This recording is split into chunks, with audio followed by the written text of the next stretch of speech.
los edificios, ¿sí? Entonces, bueno, esto está hecho para 13 paredes distintas. Nosotros nada más vamos a usar una pared principal, que es la de aquí arriba. Entonces, fíjense, aquí se pone el espesor de la pared. En nuestro caso vamos a usar una pared de 15. No tenemos un proyecto arquitectónico, bueno, propongo yo 15. Fíjense que hay otras paredes de 14 ahí para abajo. Esta es la longitud del vano y esta es la altura del vano, ¿sí? Básicamente, la longitud de este vano, 6 metros, o 6 metros en el otro sentido igual, y 3 metros de altura. Lo que la norma no creo que lo cataloga como paño, pero bueno, el largo del vano y la altura del vano. Eso da una diagonal, esto es un cálculo tonto ahí, ¿no? Llevar esto al cuadrado, llevar este otro número al cuadrado, 6 al cuadrado, más 3 al cuadrado, se le saca la raíz de este valor que son 6.71. Entonces, para determinar la sección, digamos así, de la biela que va a representar lo que es la tabiquería, las tabiquerías se representan con un elemento diagonal que lo llamamos biela, esencialmente, o una diagonal, como lo quieran llamar. Entonces, bueno, esa famosa biela va a tener una diagonal de 6,71. Cuando la dibujemos va a medir más o menos eso, 6,71. Y el ancho de esa viola, perdón, la profundidad de esa biela va a ser un cuarto de la diagonal, ¿sí? El ancho, evidentemente, va a ser los 15 centímetros que aparecen acá. De tal manera que esa biela que está aquí dibujada en este pequeño esquema o modelito hecho con Paint, que es esta barra con dos articulaciones, ya vamos a ver cómo le ponemos las articulaciones después, pues está representada con una especie de viga profunda, ¿sí? Y bueno, yo les quería mostrar lo que dice la norma en referencia a eso. Fíjense, en el capítulo, aquí está, 8.4.3 de la norma sismorresistente actual, la del 2019, 1756 del 2019, en el apartado 842, dice resistencia, perdón, 843, rigidez y resistencia de paredes y tabiques. Y cuando usted entra al literal B, dice la biela diagonal se define como elemento solo a compresión. Ya vamos a ver cómo logramos eso, compresión o tracción, articulada en sus extremos, que son esas articulaciones que le vamos a colocar en un momento en los extremos del pórtico, y con un mínimo espesor y módulo de elasticidad de una pared. Como ancho de la biela se adopta un 25% de la longitud diagonal del pórtico, lo que se llama el ancho de la biela. Eso, bueno, si volvemos al punto este que está acá, lo que es este ancho, es lo que la tablita básicamente está haciendo, de entre 4. O sea que esta tablita está perfectamente adaptada a la norma. Hay otros países donde este ancho o profundidad de la biela no es de cuarto, que es 0,25 por la diagonal, sino que a veces usan quinto y a veces usan otros valores, ¿no? Bueno, ya la norma venezolana nuestra lo tiene así, y nosotros en el campo práctico, en la calle, en los cálculos de calle, nosotros lo usamos tentativamente con D cuarto 0,25, pero ya la norma lo establece perfectamente. Entonces, bueno, volviendo al modelo, eso es lo que vamos a hacer con el primer edificio. Bueno, voy a hacer una corrida de frío acá, le voy a dar un run a esto.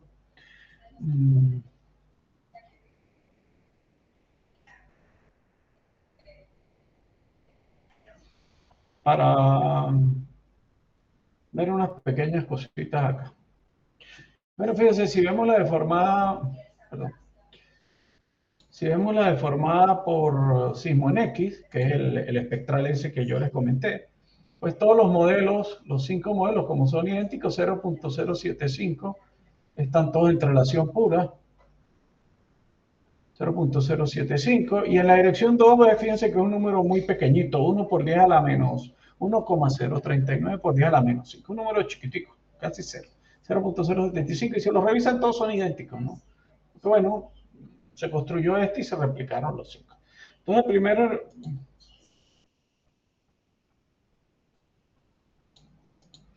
la primera forma modal es una forma traslacional pura, es el modo de vibración principal con el que van el modelo, los 5 modelos van a empezar a oscilar, ¿sí?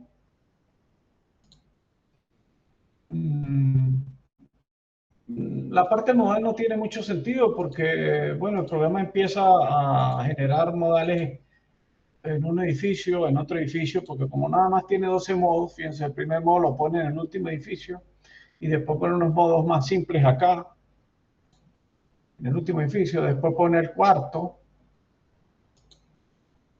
Entonces, bueno, el análisis modal se complica un poco cuando tenemos muchos modelos, digámoslo así. Esto un poco para que vean las complicaciones que puede tener el programa cuando queremos que haga algunas cosas o queremos ver algunas cosas, ¿no? Descifrar cuál es el edificio que está oscilando más es un poco complicado.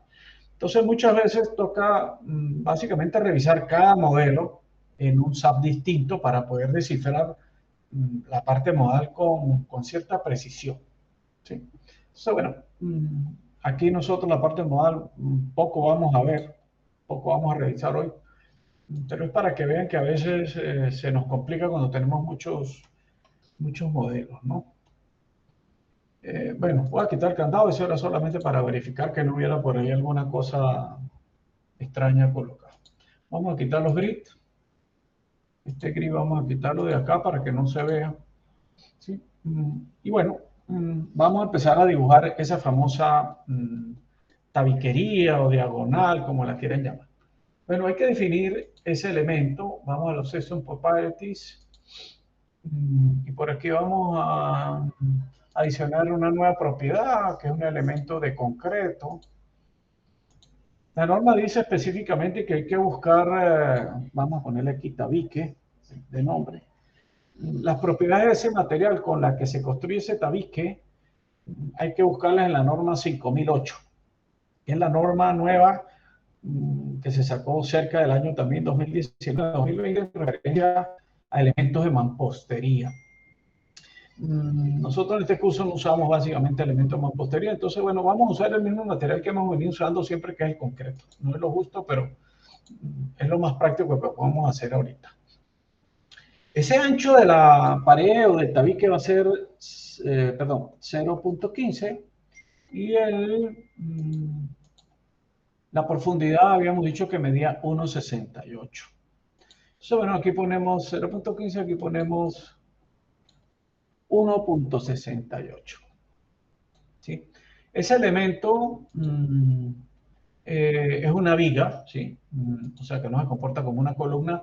Y básicamente, fíjense lo como quedó. 15 de espesor y 1.68. El 1.68 viene de dividir la diagonal entre 4 o multiplicarla por 25. 0.25, perdón. Entonces, esto es lo que se llama el tabique. Entonces, bueno, ese tabique lo vamos a poner en este edificio, en el primer edificio, vamos a ver si lo podemos dibujar por acá. Si le damos aquí este control que es el de dibujar aquí, si le damos aquí aparece esto que es el de dibujar objetos y buscamos aquí el elemento nuevo que acabamos de crear que se llama tabique. Bueno, eso lo dibujamos de acá a acá y de acá a acá y después de por aquí atrás acá y de por acá atrás acá. Para quitar esa pantalla de dibujar barras o dibujar elementos, entonces le damos arriba a la flecha del cursor. Bueno, verificamos que nuestras barras están puestas en sitio correcto. Fíjense, si le damos un extrude, lo que vamos a lograr ver, esto está en kilogramos por metro y grado centígrado. Si le damos un extrude, fíjense cómo se ve en la dichosa pared. Acuérdense que esta barra tenía 1.68 de profundidad. Entonces, digamos que ese es el elemento o la forma como los elementos finitos, que es en lo que se basa este programa, representan un tabique. Es un elemento diagonal, ya nos falta hacerle todavía algo, que tiene esas proporciones. Tiene 15 centímetros de espesor acá y tiene una profundidad de 1,68. Por eso se ven esos paños así, un poco, vamos a decirlo, grotesco, ¿no? Pero es la forma de que se representa ese elemento tabique entre este pórtico, o este pórtico, o este pórtico, o este pórtico de acá. Fíjense, si nosotros escogemos esos 4 elementos diagonales, que son los 4 tabiques, 4 paredes. Una pregunta. Dime. Tengo una duda, porque en la parte de planta baja hacia el primer piso no lleva pared, mampostería. No lo puse sin mampostería. Tiene una intención, ya vas a ver por qué. Bueno, Ok. pero los puedes poner, ¿no?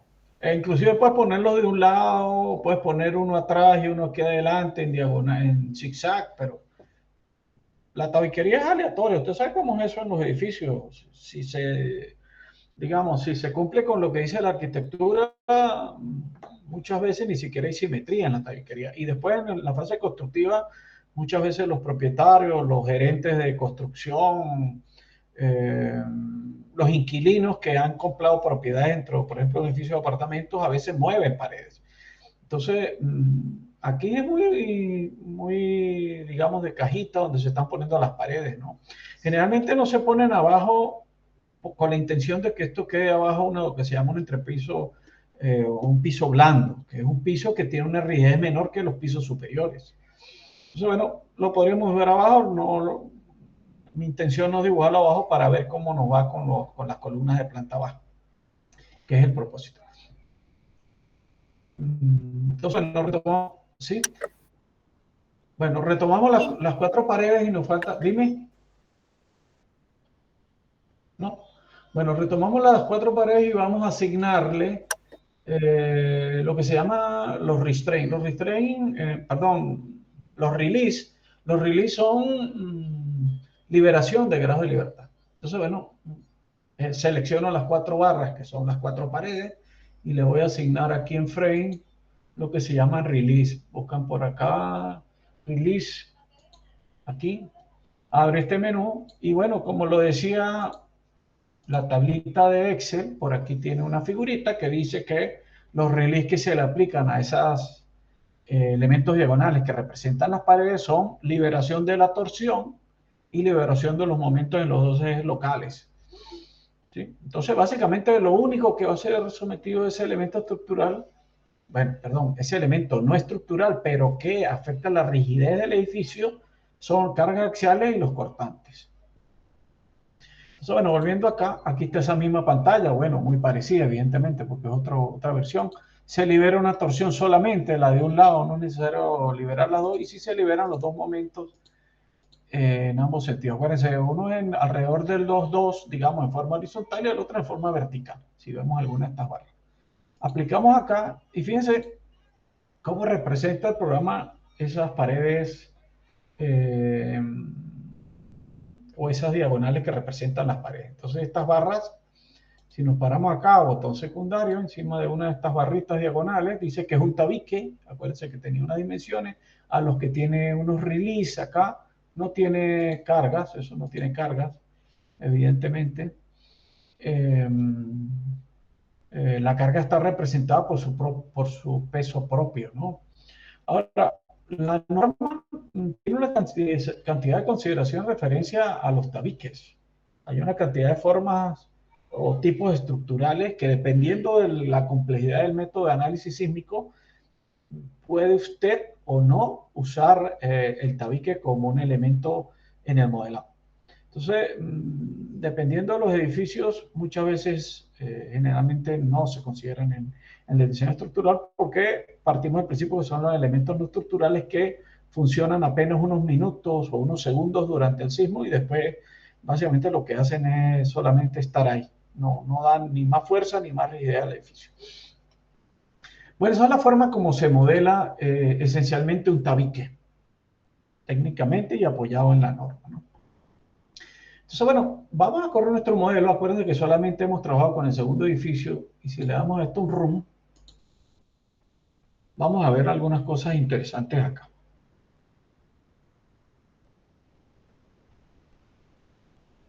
En la corrida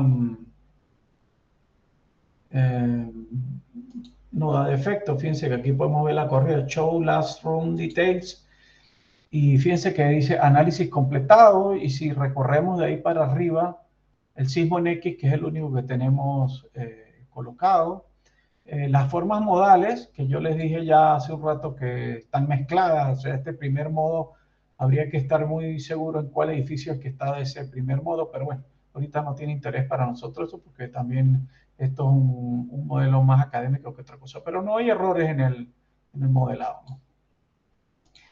Entonces, bueno, Fíjense lo que pasa con esta estructura. Si revisamos la deformada por el sismo, ¿sí?, que es la excitación más grande que está atacando el edificio, fíjense lo que pasó con este edificio. Fíjense cómo la deformada de este,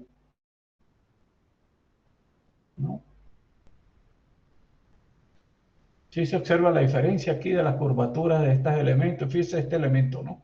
Estos elementos rigidizan mucho. Los tabiques evidentemente tienen un efecto muy grande sobre la rigidez.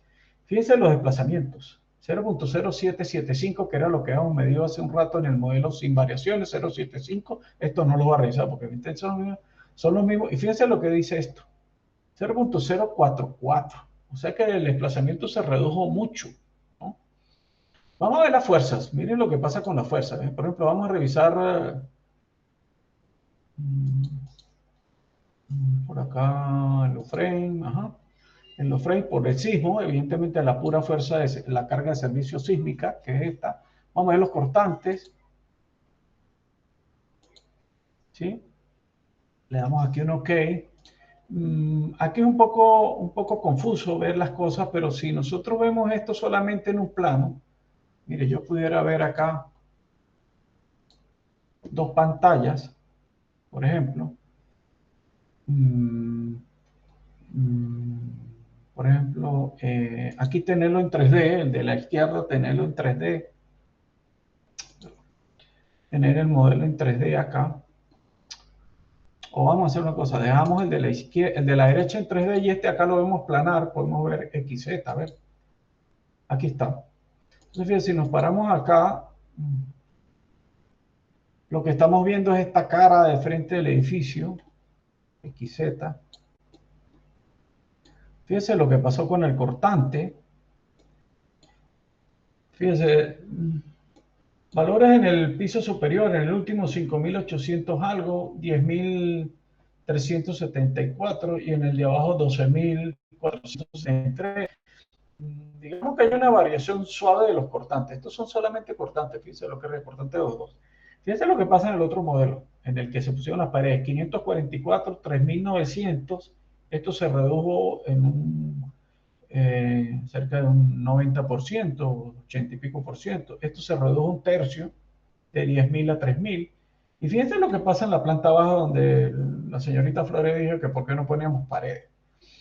Bueno, ese es el defecto típico de los edificios que tienen sótanos o plantas bajas libres por cuestiones de estacionamiento, zonas comerciales o áreas comerciales. De 12.000 subió a 23.000. O sea que si usted diseña su edificio con 12.473 de cortante de servicio, al final por usted ponerle solamente pared en la parte superior, fíjese, casi se duplica. 23.642 kilogramos de cortante. Fíjate el efecto que causa, ¿no? El cambio de rigidez, ¿no? Veamos el momento 3.3 en el mismo pórtico. Hay unos cambios también bastante grandes, fíjense, de 22.000 que tenía el modelo inicial o el patrón de revisión a 38.140, casi el doble, ¿no? Entonces, bueno, usted puede diseñar esta columna con todo el diseño que usted quiera del mundo y todo el detalle del mundo, pero si usted no discretiza y su edificio tiene algunas particularidades, sobre todo irregularidades, es un edificio de uso esencial, es un edificio muy importante, usted debería modelarlo con tabiquería. Entonces, fíjese, el cortante sube cerca de un 80%, de 22.000 a 38.000, ¿no? Bueno, podríamos intuir, o al grupo que le toque entrepiso blando, si quitamos estas diagonales de segundo piso acá y las ponemos en primer piso y dejamos el entrepiso blando acá, ¿qué podría pasar? ¿Qué pasa si rigidizamos solamente la parte de abajo, el segundo y el primero, y dejamos el piso superior libre? Que también puede pasar. ¿Cómo varían, en qué proporciones varían esos cortantes? ¿Y cómo se afecta sobre todo los elementos de más abajo? Acuérdense que los elementos inferiores, los que están cerca de la base o cerca de la fundación, son elementos que terminan siendo más solicitados, ¿no? Porque bueno, porque primero que todo soportan todas las cargas gravitatorias del edificio. Las columnas del piso superior o del último piso están solamente debajo del techo, pero las columnas de planta baja están debajo de todos los niveles, entonces soportan cargas de todo el edificio. Y fíjense el incremento sustancial que hay por poner tabiquería en forma irregular en el edificio, comparado con este edificio que tiene una distribución, no digamos que suave o bonita, sino que digamos un poco más tenue los cambios, ¿no? Como más esperado el asunto. Aquí hay unos saltos impresionantes, ¿no? Entonces, bueno, eso es nuestro primer edificio. Fíjense lo que le pasó a nuestro primer modelo de edificio por meterle o colocarle una tabiquería. ¿Alguna pregunta hasta ahí, por favor? Bueno, fíjense lo que vamos a hacer con el segundo edificio. Hay un grupo que le toca la irregularidad 3 de las irregularidades en planta, que es la irregularidad que tiene que ver con la no ortogonalidad. Hoy estuvimos reunidos y salió a colación el tema de cómo logramos que el edificio tuviera no ortogonalidad. Bueno, yo les propuse a ellos que moviéramos estas columnas, por ejemplo, de acá y estas de acá, o el pórtico, mejor dicho, ¿sí? Podemos moverlo con el Edit y aquí donde dice Move o mover, ¿no? Le damos aquí Move, le ponemos aquí 1 metro y lo aplicamos. Entonces, fíjense lo que pasó con ese edificio. Vamos a verlo en este lado, el lado izquierdo. Tenemos en XY, fíjense lo que le pasó al edificio. Movimos este pórtico aquí 1 metro y esencialmente, digamos, esa forma cuadrada o ángulos rectos que tenían los pórticos, aquí se perdieron. Se volvió esto como un rombo. ¿Sí? ¿Alguna pregunta? Bueno. Entonces, bueno, vamos a ver solamente qué pasa por ese cambio. Hay edificios en muchas partes del mundo que tienen edificios curvos, mayoritariamente tienen esa propiedad, generalmente tienen pórtico en forma radial. Una vez vi un estudio que hizo el profesor Mario Paparoni de la Universidad Central hace muchos años, donde él ha analizado edificios curvos, pero bueno, hay edificios curvos que exteriormente uno presume que los pórticos no son ortogonales, pero hay edificios curvos que también interiormente los pórticos todos son ortogonales, ¿no? Pero bueno, este edificio está intencionalmente, o este modelo acá está intencionalmente hecho o modelado o sin con pérdida de la ortogonalidad. Es un edificio que no tiene ortogonalidad. Este pórtico de acá no forma ángulo de 90 grados con este. Eso tiene un problema grave, ¿no? Cuando se analizan los sismos, generalmente se analizan los sismos en dos direcciones ortogonales, por decir algo, X y Y, que son los ejes principales de esta planta, por ejemplo, de la planta cuadrada del edificio 1, o del modelo 1. Cuando vamos a este edificio de acá, pues entonces el eje X evidentemente se sale por acá, el eje Y sí coincide con los pórticos que están ahí. Entonces, bueno, empiezan a pasar cosas. Vamos a ver qué pasa con esto. Vamos a dejarlo así y le vamos a aplicar esto que está acá. Y vamos a ver qué podemos ver. Probablemente en el edificio de más pisos se note algo. Eso ya quedaría para que el grupo revise un poco eso, a ver si de repente no se ve mucho en un edificio pequeño como este de 2 o 3 pisos, habría que subirlo a 6 o 8 pisos a ver qué pasa, ¿no?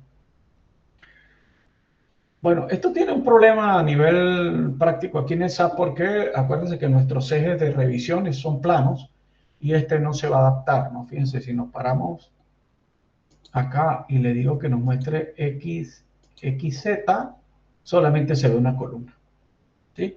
Porque claro, el plano de corte de visión que yo estoy viendo acá o este plano de observación solamente me agarra esta columna de acá. La columna de acá no, porque está corrida a 3 metros. Bueno, entonces, ¿qué hice yo? Bueno, yo en el Edit Grid, ya está corrido, no puedo revisar el grid. Yo en el grid generé otros digamos, planos de previsualización o ejes de referencia que están a 1 metro más adentro de este plano de acá. El X está a 1 metro dentro del plano X y 1 metro más arriba del plano de 6 metros de acá atrás. O sea que hay 0 a 1, a 6 y a 7 en la dirección Y. De tal manera que yo pueda ver esta columna, fíjense la columna que está acá, y si me desplazo hacia arriba, si esto no me da ridículo. Ya, tengo que poner aquí este global. Bueno, vamos a ver aquí si lo logramos ver. Aquí está, este de acá. Si yo me muevo acá, estoy viendo la otra columna. Y si yo me muevo aquí atrás, estoy viendo el pórtico posterior. Y si me muevo acá, debo estar viendo la última columna del fondo en la dirección Y. Fíjense, aquí se ven. Tengo unos planos en X1 a 1 metro, y después a 6 y después a 7. O sea, esto está 0, 1, 6 y 7. De tal manera que yo pueda ver todos los elementos estructurales. ¿Sí? Lo otro que también se puede hacer es generar un plano de observación, un eje de referencia girado, rotado, pero bueno, eso es mucho más complejo, ¿no? Mucho más complejo y no se puede ver. Yo lo tengo por aquí, pero la cosa se pone medio complicada. Creo que lo más fácil es ver eso, como lo tengo yo acá. Bueno, entonces fíjense, esto es en X0. Fíjense, de 22.000, esta columna se redujo a 20, pero lo más seguro es que en la otra dirección, ¿sí?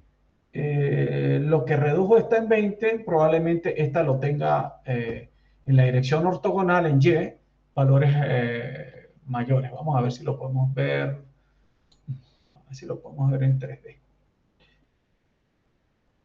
Bien, si vemos esta columna de acá, esta columna acá la podemos ver, cortante, que estos son momentos, perdón. Acá, momento 3,3, aquí está, momento 3,3, aquí está, 22.000 el momento 3,3, pero para ver el otro es el 3,2, el que está invertido. Entonces fíjense este valor de 524 el momento, ¿ok? Veamos qué pasa con el edificio que perdió la ortogonalidad o le cambiamos la ortogonalidad al pórtico. Este de acá, entonces fíjense si nos paramos este de acá. En el B2M3 tiene 20.000, ya vimos que se redujo, pero si vemos el contrario, el que va en la otra dirección, fíjense, de 500 algo subió a 6.338. Este de aquí. Acuérdense que este de acá lo revisamos también y eran 500 y pico. Entonces empiezan los pórticos a tener un comportamiento un poco predecible, digámoslo así, ¿no? Empiezan a cambiar cosas. Fíjense que aquí de 500 ahora subió a 6.000 el momento flector. Solamente porque este edificio se desplazó o perdió la ortogonalidad. A eso habría que, digamos, en un caso extremo de revisión o de, perdón, de estudio, inclusive revisar qué pasa con el otro sismo, el sismo en Y, o sea, revisar la ocurrencia de los sismos. Y como un edificio que era muy eficiente, este de acá, que tenía una repartición, digamos, uniforme de fuerzas, ahora empieza a tener elementos estructurales que están solicitados en X y en Y de forma un poco extraña.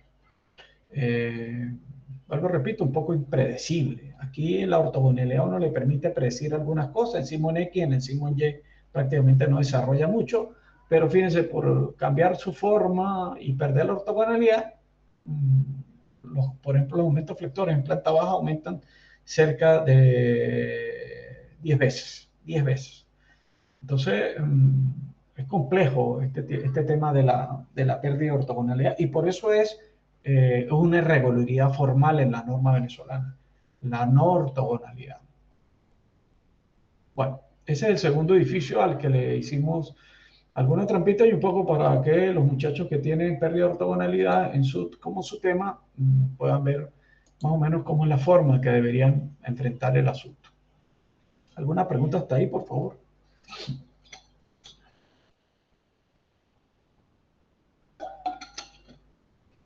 Bueno, otra forma de generar un cambio en los edificios, y vamos ya para el cuarto modelo que está aquí atrás.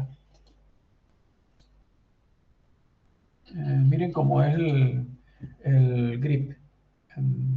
En X, bueno, tengo 0, 6, 12, 18, 24, 30 y pico, porque acuérdense que tengo que llegar hasta el último edificio acá atrás, hasta 54. A ver quién llegó ahorita. Aquí hay alguno, admitir.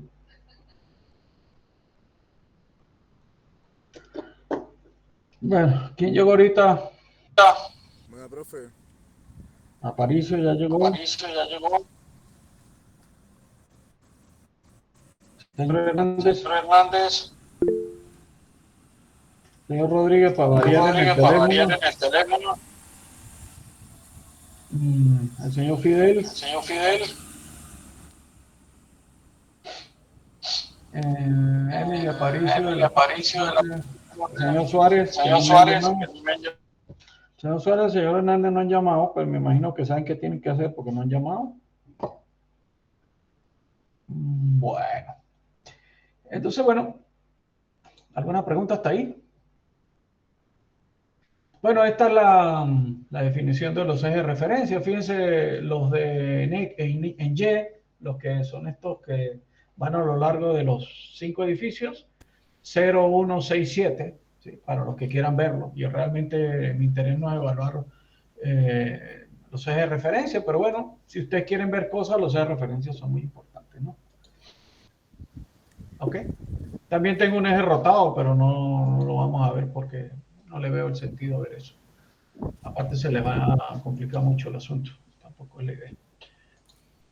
Bueno, remuevo los grids para que no me estorbe mucho. Y bueno, entonces ya sabemos el modelo básico sin cambios. El segundo que le hicimos tabiquería, ya vieron que hay una Excel. Y este de acá, el tercer modelo, que es el que se desplazó el pórtico posterior, el de aquí atrás, para que perdiera el ortogonal. A este cuarto modelo le vamos a hacer algo interesante, que es un cambio de la geometría. Cambio de la geometría, ¿no? Entonces, bueno, vamos a ver cómo le hacemos el cambio de la geometría a esto. Para hacer el cambio de la geometría, existen muchas formas, diversas formas. A mí me gusta hacerlo como lo voy a hacer acá. Pero, bueno, cada quien tiene su manera de lograr los objetivos. Entonces, yo puedo escoger estos dos puntos de acá, ¿sí? Y los replico horizontalmente en sentido negativo. Aquí pongo 0. En sentido negativo, aquí le ponemos, vamos a ponerle 1 metro de volado. Vamos a cambiarle el volado a este y vamos a hacer un volado de 1 metro. O de 1.5. Vamos a hacerlo 1.5. Una vez en la dirección X. Bueno, entonces salieron estos punticos acá. Estos punticos son básicamente los nodos, los join, como lo pueden llamar también. Y vamos a dibujar lo que le falta a ese balconcito, voladito, como lo quieren llamar, que es una viga. Bueno, dibujamos la viga acá, acá, acá y acá. Y bueno, con eso logramos tener ahí un sistema reticular para apoyar una losa. Podemos dibujar la losa con este elemento de acá o con este control que está por acá. Bueno, marcamos acá, tac, tac, tac. Y le damos doble clic, perdón, y quedó la losa. Evidentemente esta losa no está mallada y tampoco está cargada. Acuérdense que estas otras losas tienen una carga y tienen una malla 12 por 12 para poder obtener valores más precisos. ¿Sí? Digan, carga de 200 por carga variable y 750 por carga permanente. El origen de las masas, como lo hemos trabajado todo el tiempo, acuérdense de los que trabajan con 14.2.4 es distinto, pero bueno, esencialmente según el capítulo 7 en la norma vieja y 8 en la norma nueva deben incluir algo de la carga variable. Yo supuse que todos estos edificios eran residenciales, entonces la carga variable es 25% y estoy incluyendo acá el peso propio. Acuérdense que yo no lo pongo porque tengo un SAT 20, lo pongo en la definición de la carga de ATA. ¿Okay? Entonces, bueno, hay otra forma que es, por ejemplo, elegir los dos elementos. Vamos a hacer el balconcito de este lado de acá.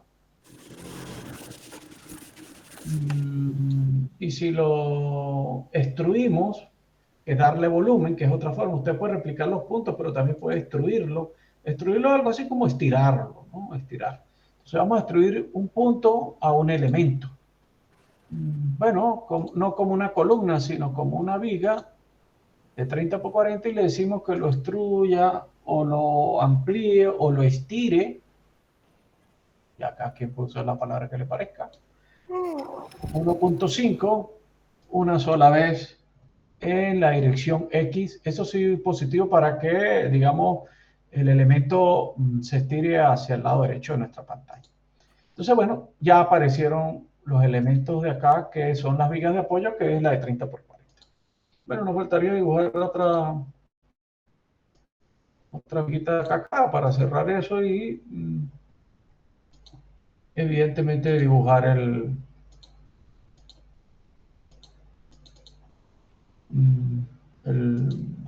área encima de esto. Recuerden que esta área está invertida, se hizo con intención. Fíjense, si vemos los ejes locales de las áreas, por aquí deben estar. Local Access, le damos aquí. Fíjense que todas las flechas azules están hacia arriba, que son las flechas azules son el eje local 3 de las áreas. Y fíjense que justamente en esta losita, que no se aprecia muy bien, pero es de otro color, es un color lila, morado, está hacia abajo. Entonces, bueno, ¿cómo logramos revertir eso? Bueno, seleccionamos el área y nos vamos a asignar en áreas. Por aquí debe haber algo, revertir o invertir el eje local 3. Le decimos que ok, lo aplicamos y ya lo arreglamos. Entonces, bueno, quedaron todas con las flechas hacia arriba. Así están todos los edificios o todos los modelitos que aparecen acá. Bueno, quitamos este control para que no nos muestre ejes locales. Con el lápiz, no me lo quito, porque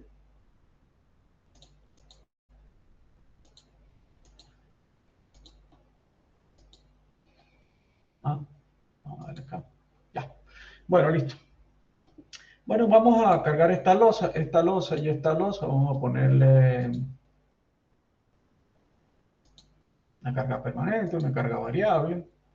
Por permanente 750, le aplicamos. Y si volvemos a seleccionar esas dos áreas, ¿sí? Por carga variable,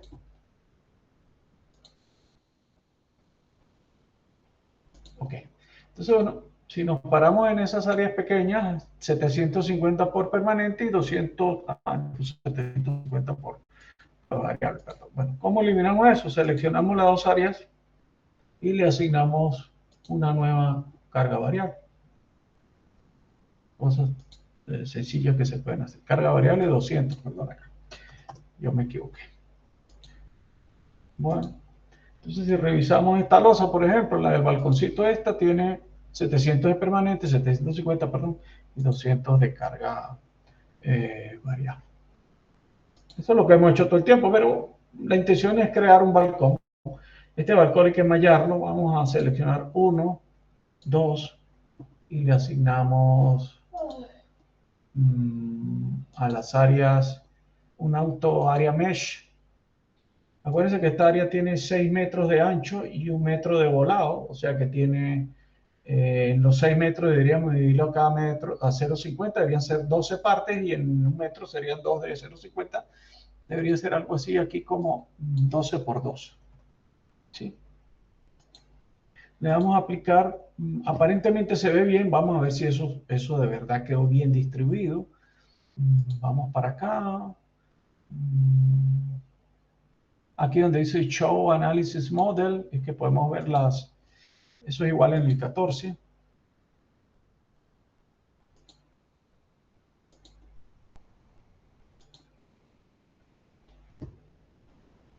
Bueno, salió en la otra de acá.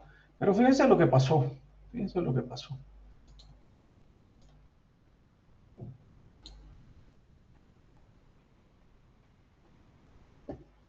Ah, era 1,50 m, ¿verdad? Yo pensé que había sido 1 metro. Bueno, podemos hacer algo más simpático. Agarremos este punto y este punto de aquí y lo movemos medio metro hacia adentro. De tal manera que corregamos ese pequeño efecto que cometí. 0,5. Ok. Y este de acá habría que hacer lo mismo, pero en sentido negativo. Mover, perdón, edit, mover. Esto sería 0,50. Menos 0,5. Aplicar.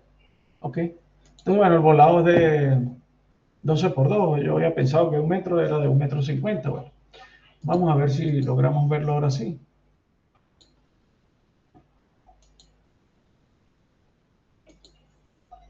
Ok.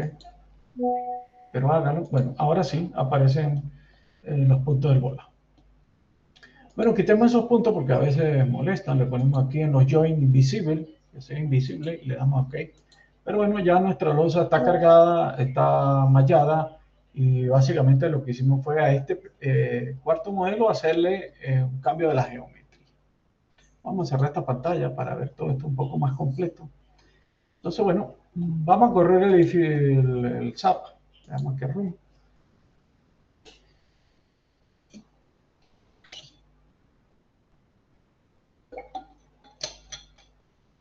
Bueno, si hay preguntas, por favor.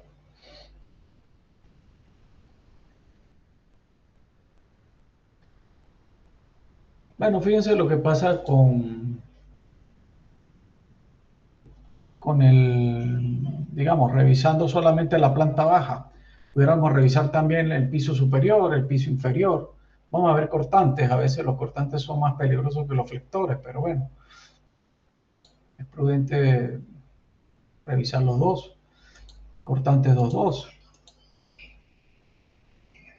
Fíjense, estamos hablando de que el modelo sin variaciones está cerca de los 12.000, 10.000 y 5.000.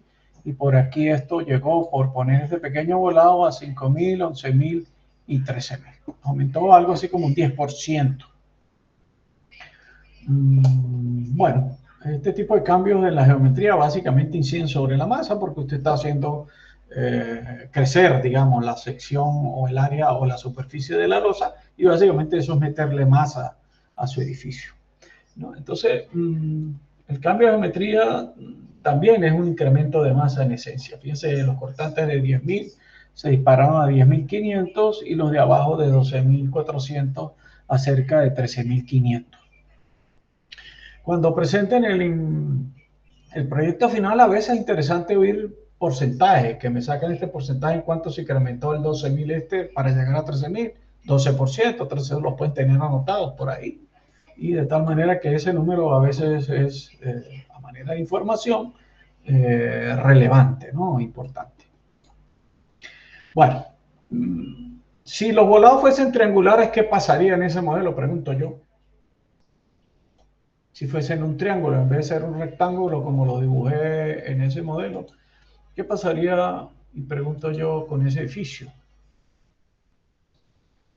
O con ese modelo, con este modelo aquí atrás. Supongamos que sea un triángulo, aquí es 0 y aquí tiene un volado de 1 metro, 1,5 m. ¿Qué pasaría con este edificio? ¿Qué presumen usted que le pasaría a ese edificio si no fueran rectángulos esos volados? Fueran triángulos, o sea, superficies triangulares.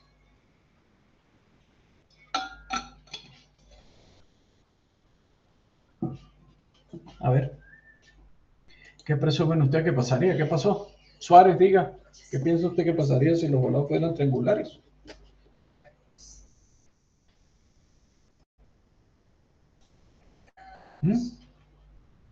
¿Estamos o qué? Aparicio, ¿qué pensaría usted que pasaría?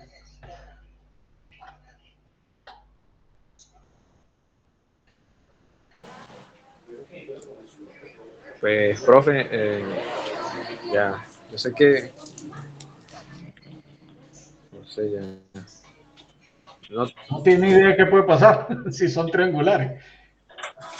Pero es como casi, es que ahí sería obviamente diferente, porque si hay uno que es cuadrado normal, ahí lo que cambia es la figura, ¿no? Obviamente. Pues No, sí, de un cuadrado a un triángulo son dos cosas claro, distintas, pero ¿qué no, pasaría estructuralmente? ¿Qué pasaría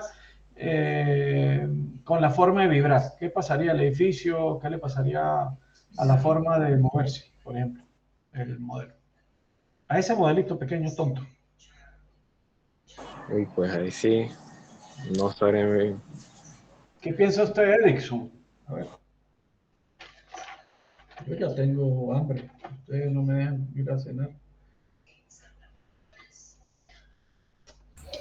¿Cómo la pregunta, profe?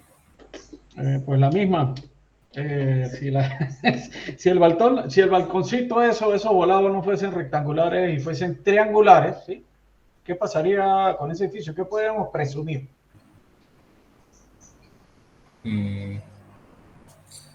Pues no tendría lo mismo efecto. Son balcones iguales. Digo, cambian la forma. Sí, pero ya va. Este edificio, digamos, ¿cómo es su primer modo de vibración? ¿Cómo lo intuye usted que sea su primer modo de vibración? Y Traslacional, rotacional, no, traslacional. combinado, traslacional con rotacional. Ajá, pero ¿por qué usted dice que es traslacional? Pues porque el edificio que tiene en particular que lo es traslacional. Fíjese el primero y el segundo. Tal vez el tercero también, porque tiene algo, ¿no? Tiene esa propiedad. ¿Qué tiene este edificio que tienen los dos primeros también? ¿Que tienen qué? Las están cargadas. Cuando dos cosas son iguales del lado derecho e izquierdo, ¿qué tiene el edificio? Tiene simetría. Los edificios tienen simetría. Cuando usted pone unos balcones triangulares, ¿qué se pierde? Se pierde la simetría. Sí. La simetría. Entonces, bueno, si yo pongo aquí un balcón triangular, yo lo hubiera hecho triangular y el de este otro lado también triangular, probablemente hay más masa en la parte de atrás o en la parte del frente que en el otro lado. ¿Sí? Entonces, eso significa que en la primera forma de vibrar ese edificio, que suponíamos que era traslacional porque había simetría, pero se perdió la simetría, ese edificio empieza a tener algo de torsión. Tal vez sea tonta, sea poca, ¿sí? Pero los balcones terminan incidiendo en la forma también de vibrar. Bueno, porque los balcones tienen masa, bueno, repito. ¿Se acuerdan aquella vez de un modelo que le pusimos una masa por aquí atrás de 5.000, algo así, kilogramos masa? Bueno, sí. Esos 5.000 kilogramos de masa podrían ser representativos de un balcón que esté aquí en forma triangular. Pero yo lo puse en forma de masa. Dime. Una pregunta, ¿también influiría en la distribución de las cargas? ¿Cómo de las cargas? ¿De las acciones externas que yo pongo, cargas variables, carga permanente? Sí. Claro, porque acuérdense que la masa está asociada a las acciones, a las cargas. A la carga permanente, porque esa permanente dura durante toda la vida útil del edificio, y un porcentaje de la variable. Y eso está indudablemente afectado por los sismos. Acuérdense que siempre el sismo, ustedes cuando le digan sismo, siempre piensen en fuerza, que es masa por aceleración. Y esas masas son todas esas masas. Masas que vienen de las cargas, masas que vienen de los pesos propios también. Bueno, los pesos propios, digo, columnas, vigas y losas, ¿no?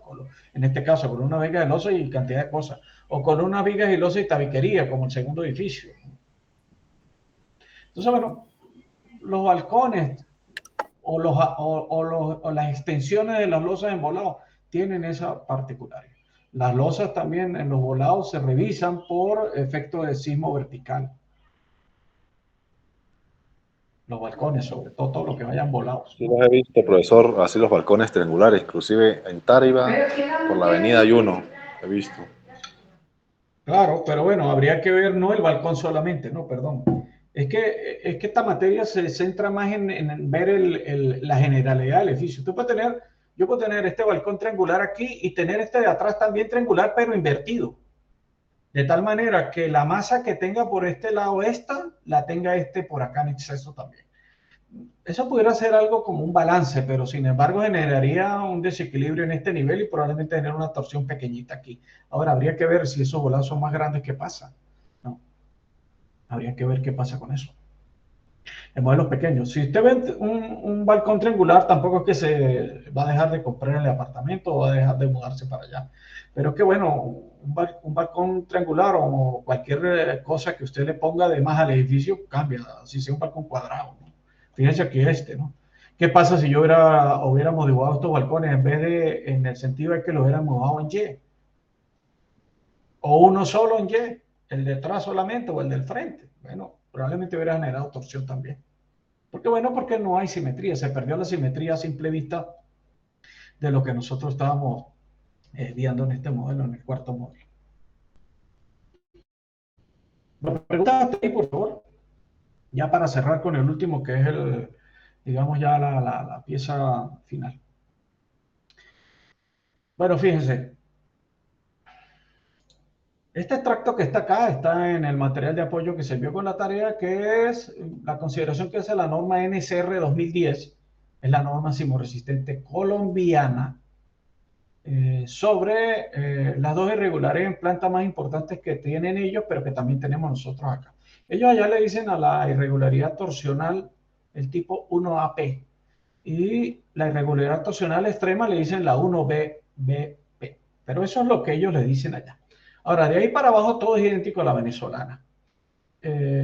Nosotros a esto le llamamos gran excentricidad y a esto que está acá, que es la 1BP, irregularidad torsional extrema, es lo que llamamos ¿cómo se llama? Riesgo torsional elevado. Riesgo torsional elevado y gran excentricidad. Básicamente se refieren a que usted, en el último nivel del edificio, compare los desplazamientos elásticos de su nivel contra, que es este acá, o los extremos. Ya vamos a ver lo que dice la norma venezolana para que vean que son estas mismas expresiones, pero explicadas. Yo esto lo trae la norma colombiana porque es más fácil a veces que los muchachos o los estudiantes o los ingenieros que se están formando vean esto a través de un esquema como el que está acá o de alguna fórmula, ¿no? Entonces, bueno, cuando usted compara ese desplazamiento contra el promedio del desplazamiento, si hace la relación, divide esto entre esto y ese número a usted le da por encima del 20% de 1.2, entonces usted tiene una irregularidad torsional en Colombia o tiene una gran excentricidad aquí en Venezuela. Pero si ese número llega a superar el 1.4, que es este otro límite, que es mucho más torsión, estamos en un riesgo torsional elevado. Son las dos grandes irregularidades de planta que tenemos nosotros aquí, aparte de la pérdida o la no ortogonalidad y el diafragma flexible. Pero estos son los más, digamos, las dos irregularidades más delicadas, digamos, más susceptibles a los edificios. ¿Por qué? Porque están directamente relacionadas con la torsión. Entonces, básicamente, ¿qué pretenden estas dos irregularidades? Controlar la torsión en los edificios. En el tema de torsión, vieron varios ejemplos, el Banco de Nicaragua, vieron el problema que hay con la torsión cuando se aleja mucho, digamos así, el centro de rigidez del centro de masa. Entonces genera mucha torsión. Bueno, básicamente algo como lo que se ve en este esquemita, calcular el desplazamiento en un extremo, calcular el desplazamiento en el otro extremo y que son el delta 1 y el delta 2, se saca el promedio y se compara contra uno de esos dos valores, bien sea contra el delta 1 o se compara contra el delta 2. Si esa comparación da más del 20%, usted está acá. Pero si esa da más del 40%, usted estaría acá. ¿Qué pasa si al comparar el promedio con el valor da menos del 20%? Bueno, usted no está en ninguna de estas irregularidades, su edificio tiene torsión, pero la torsión es relativamente, digamos, manejable. Entonces, no considera su edificio como un edificio que tiene mucha torsión, sino que tiene poca torsión y usted o nosotros somos capaces de controlar esa torsión con diseño, básicamente, esencialmente. Veamos qué dice la norma venezolana específicamente de eso, capítulo... Ay, si me equivoco, creo que es 3. Vamos a ver por acá. Capítulo 3, la norma nueva. La norma vieja era más complicada. Me explicaba una cantidad de cosas que inclusive ya uno viejo no las entiende. Gran excentricidad, cuando la deriva lateral total en un extremo del entrepiso, o sea, el delta 1 o el delta 2, calculado incluyendo la torsión accidental, excede 1.2 veces el promedio del aéreo. El promedio, acuérdense que es esto que está acá. Este es el promedio, ¿no? Delta 1 más delta 2, dentro de eso es el promedio. Entonces, bueno, cuando supera el 20%, es esta que está acá. Y cuando es riesgo torsional elevado, entonces ese mismo valor en extremo en entrepiso, excede el 1.4 veces el promedio de la deriva de los extremos. Entonces, bueno, vamos a ver cómo hacemos para que este caballito de trabajo, que es el SAP, nos muestre eso. ¿Cómo hacemos para que este edificio tenga torsión? Bueno, podemos, como lo hicimos alguna vez, a cambiar estas columnas, por ejemplo. Podemos rigidizar, podemos hacer muchas cosas. Vamos a rigidizar, creo que nos sale mejor, más rápido y más directo. Vamos a quitar el candado primero que todo, pues no podemos hacer mucho. Vamos a rigidizar aquí, por ejemplo, yo voy a rigidizar aquí con un elemento viga, no estoy poniendo paredes, estoy tratando de rigidizar atrás para que mi edificio tenga una torsión grande, ¿sí? Entonces, bueno, no hice gran cosa, solamente puse unos elementos diagonales de tal manera que yo rigidice. Pueden rigidizar de varias maneras también, ¿no? Pueden aumentar los tamaños de las columnas, pueden poner unos muros, o sea, llenar esto con un área. Pueden poner esto, pueden poner cruces también en X, pueden poner tabiques como el segundo modelo, o pueden generar torsión como lo hicimos en el modelo de los balcones, ¿no? Poner, por ejemplo, aquí atrás un balcón bien grande de 1,5 metros, 2 metros aquí solamente, eso genera una torsión aquí al frente, o una torsión completa en la planta. Bueno, esto dice que es una viga, no es gran cosa, no tiene gran. Le damos OK a esto.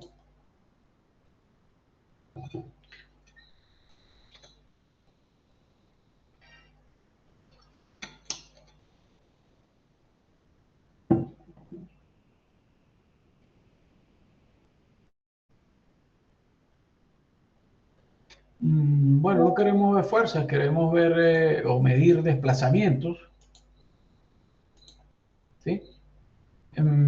Eso es muy importante para el proyecto final. ¿Qué es lo que quieren ustedes medir? Porque no es solamente que digamos, que los modelos tengan una dinámica, que se muevan, ¿sí? Y que tengan eso que se vemos ahí, porque eso a mí no me dice mucho si yo no puedo medir valores, ¿no? Determinar algunos valores, ver si me cambian las formas modales, ver qué pasa, ¿no? Miren qué interesante cómo se ve esto.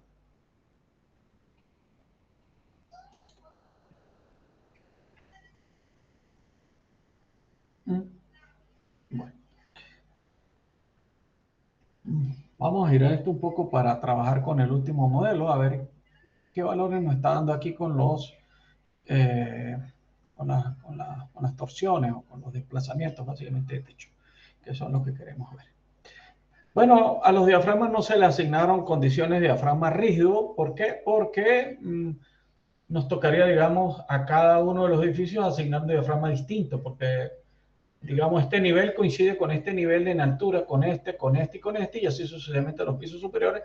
Y si yo le digo que todos estos niveles son un solo diafragma, él pareciera que está dibujando un edificio que tiene una losa partida en 5 pedacitos, por ejemplo, el primer nivel, pero que tiene un comportamiento agrupado, como si fuese una sola losa, y así los otros pisos.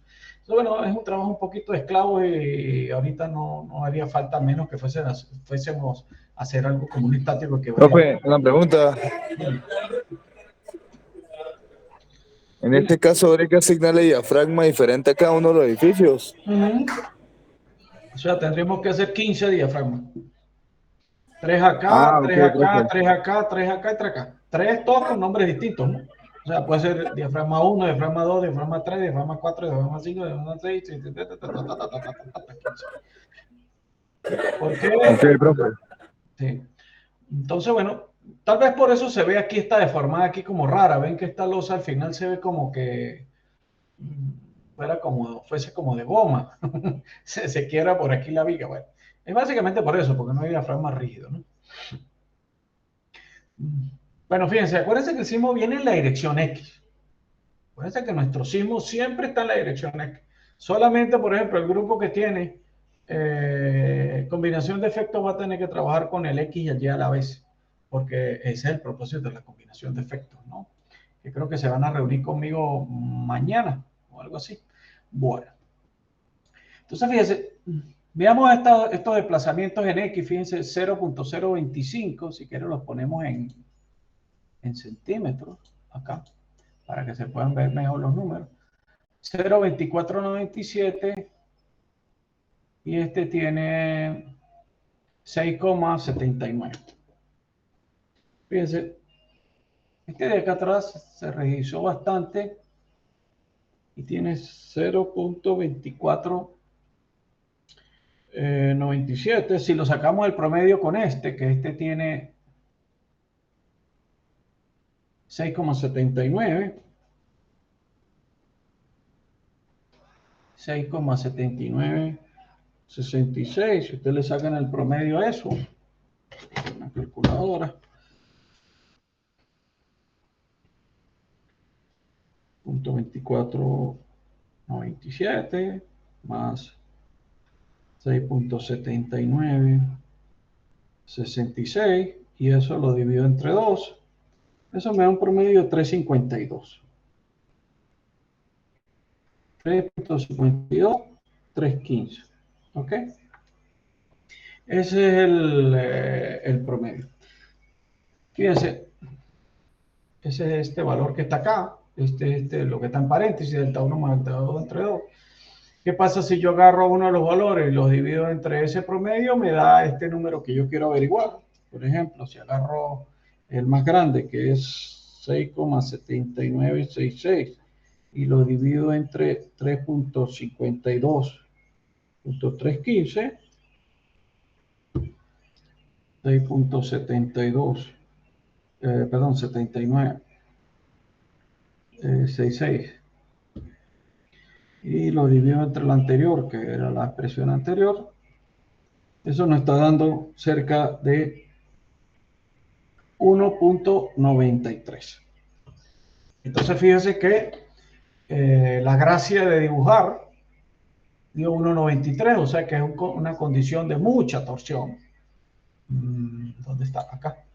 ¿Qué significa? Que este edificio tiene demasiada torsión, la parte del pórtico posterior está demasiado rígido por el efecto de esas 3 diagonales que se construyeron con vigas de 30 por 40.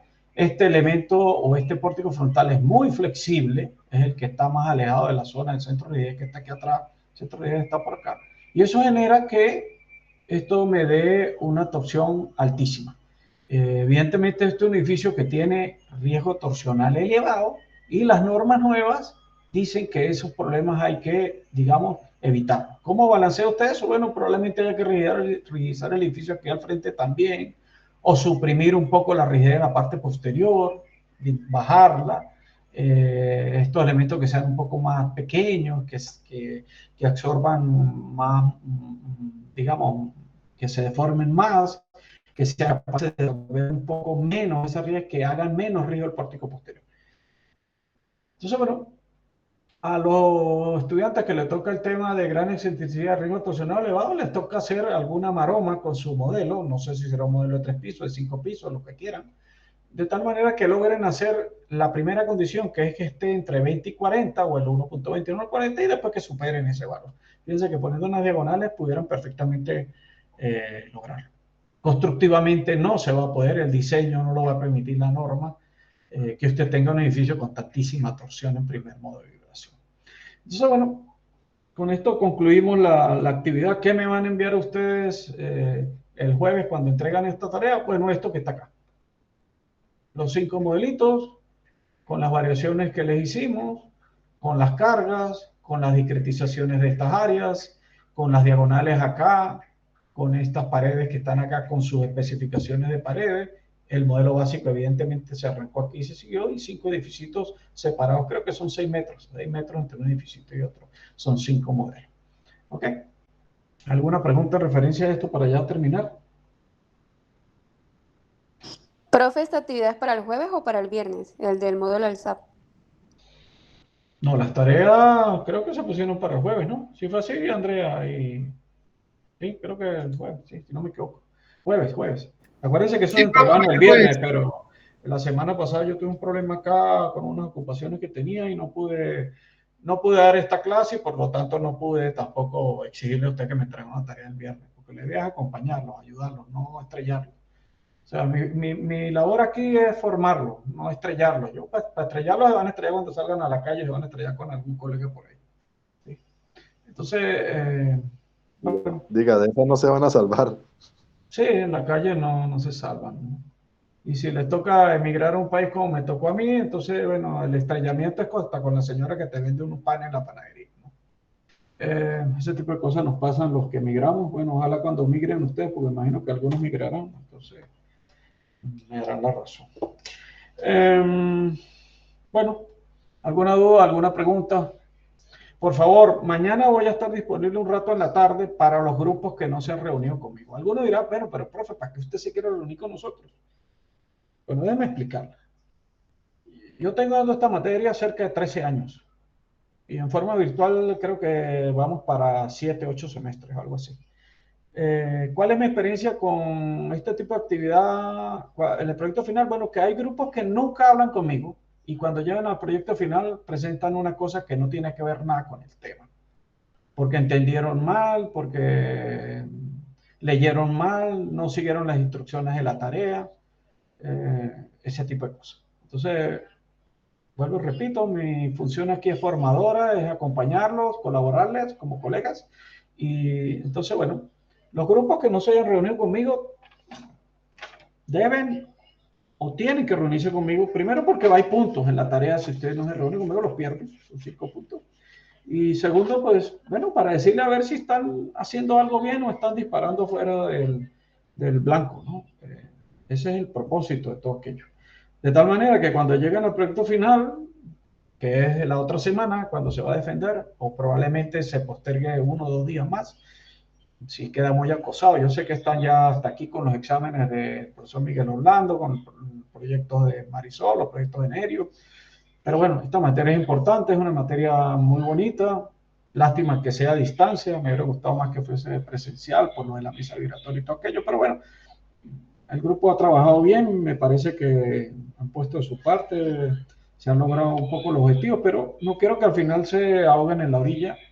Y en ese sentido, pues, les pido por favor que los grupos que no se han comunicado conmigo traten de hacerlo mañana. En el grupo ese WhatsApp que se creó a última hora, no porque me gustara mucho, sino básicamente porque me lo exigió la Coordinación de Educación a Distancia, por ahí se pueden comunicar conmigo para coordinar una hora entre dos ¿y qué? Sí. No, mentira, era entre 11 y 2 de la tarde o algo así, hora de Venezuela, ¿no? De tal manera que yo los puedo atender para ver qué han hecho, si el tema está bien enfocado, qué han pensado hacer, si el modelo de SAP va a ser de 100 pisos o va a ser de 99 pisos, si va a ser en forma de R, en forma de F, si va a ser un cosito bajito. Por ejemplo, los que tienen diafragma flexible y diafragma rígido, ¿cómo van a enfrentar ese tema? Diafragma flexible y rígido, que es el grupo 5, ¿cómo van a enfrentar ese tema? Evertech excesiva ya habló conmigo, aumento de la masa con condensación ya habló conmigo, tabiquería ya habló conmigo, componente sísmico quedó en qué va a hablar mañana conmigo, gran excentricidad y riesgo torsional elevado, bueno, ya más o menos, no, ese tema no se asignó, perdón, y sistema no ortogonal habló hoy conmigo.